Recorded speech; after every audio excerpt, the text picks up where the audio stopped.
জল নিয়ে আসি। চা খাবি তো? না ওসব হবে, পরে হবে। বসো তো, বসো। ঠিক আছে, আমি এখানে ঠিক আছি। সূর্য, তুই কি সেদিনের ব্যাপারটা এখনো মাথার মধ্যে রেখে দিয়েছিস? সেই জন্য আমার সঙ্গে না বসে আমার থেকে একটু ডিস্টেন্স মেনটেন করছিস?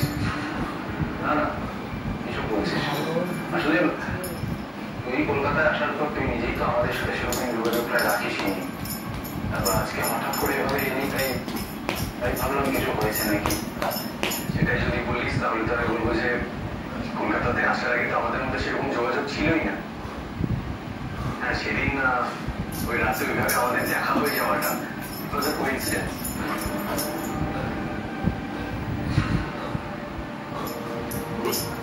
তোমরা সবাই নিশ্চয়ই বুঝতে পারছো আমি কোন রাতের কথা বলছি, কারণ টিকলুদা আর ডোরা বৌদি ওই রাতের ঘটনা নিয়ে আমার সাথে কথা বলতে গেছিল আমার বাড়িতে। তাই আমি ধরে নিচ্ছি তোমরা নিশ্চয়ই ওই ঘটনাটা জানো।